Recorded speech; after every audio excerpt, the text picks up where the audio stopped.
on rocking in the future. Keep on rocking in the future. So what I'm doing with RV.life is I'm making that a Q&A website. It's a simple one-page site. You can go to it right now.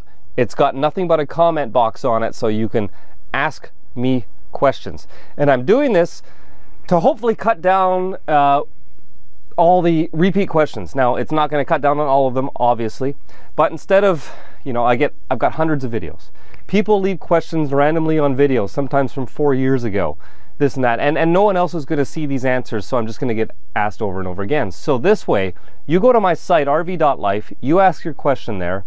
I'll do my best to answer everybody there when I get around to it, and I will choose some of those best questions to use here on YouTube to do these videos as well.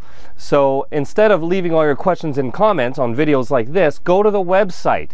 That way it's all up to date and people can see all the other people's questions too in the same place instead of searching through hundreds of videos. Okay, so I put it up a couple of days ago. I already got a couple of questions, and I'm going to just read off this one from Frank Faubert at www.rv.life. He left me this question. He said, what did you do with your cat while you were at work? And now I'm going to answer this because it also helps me to answer another common question I still get over a year later.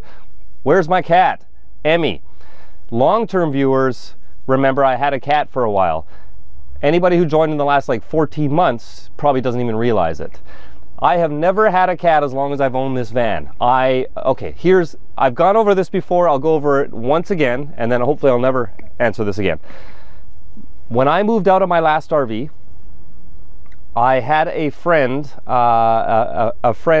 who loves animals, offered to watch my cat for about a week while I did the transition, moving out of one RV, flying up to Powell River, buying this RV, and getting it back and moving everything in, and I was planning to bring Emmy along with me.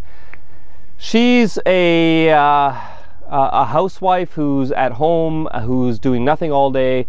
Put it this way, when I went to go get Emmy, she was very upset, almost crying that I was going to take the cat away. And I said, you know what, you can keep her. And because this way I don't have to worry about Emmy all day when I'm at work. I don't have to modify. If you guys remember my last motorhome, the whole motorhome was a cat house. I modified it to be for her more than for me. She now watches over my cat. She's part of her family now, and I still go to see her about twice a month or so because she happens to be living in a basement of a good friend of mine that I visit all the time anyways. So she's still my cat. I still buy her food, her litter most of the time, and buy her toys and go visit her all the time. But she's way happier now because she has a human all day long, all day and night, and I don't have to worry about her being in the van all the time. Not that it was that big of a deal, but it's one less thing to worry about. Now that leads into this question, right, about what do I do about my cat? So I answered him and I said, I made sure, look, I'm always sarcastic, just in case you didn't know that. No, I'm never sarcastic. I said, I made sure she had food and water, same as anyone does with their cats in apartments and houses. Cheers. It's true. What do I do with my cat when I go to work? Same thing somebody in their house would do, or an apartment. It makes no difference how my house is built. However, I got the response back from him. LOL, I was thinking more about climate. I can leave the air or heat on in my house or apartment while I'm gone. Harder to do in a vehicle if you're going to be gone for 8 hours. That's kind of our last stumbling block. We live in the wasteland known as Ontario, and summers are plus 25 degrees with 90% humidity and next to no wind. See, that's gross and it's hot. While winters are minus 25 degrees with 60-kilometer-an-hour howlers. None of it is exactly crack a window and they'll be fine type of weather. Yeah, don't know why we live here either, but the job's solid and pays over 60 a year. Kind of hard to walk away from it. So basically I responded again saying, well, I would probably move to Vancouver if I were you. But that's one of those questions where I can answer it to the best of my ability, but it's only relevant to where I happen to live. And where I happen to live, we get 25-degree summer days, sometimes 35 degrees. but it's not deadly because we're next to the ocean and we get lots of nice breeze. So you don't need AC. All you need is a good breeze and ventilation. And in the winter, oh God, we never get minus 25. Even up on the ski hills, maybe half of that at the most. So it's not a big deal. Now, I did have to make sure that she had lots of ventilation in the summer. When we hit 25, 30 degree days, that's why I put those security screens on my last RV. Mainly it was for the cat. I said that right on this channel. So I could leave my windows wide open while I'm gone for 8 or 10 hours a day, and she would have fresh air and the motorhome wouldn't overheat. In the winter time, it doesn't get that cold around here, so I never really had to worry about it.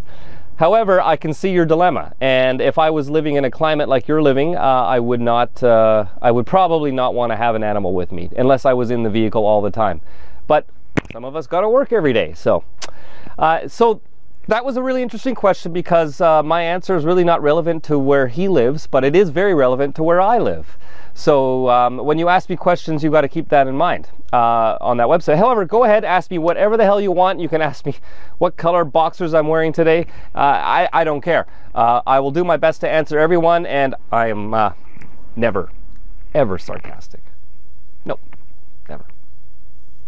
Keep on rocking in the free world.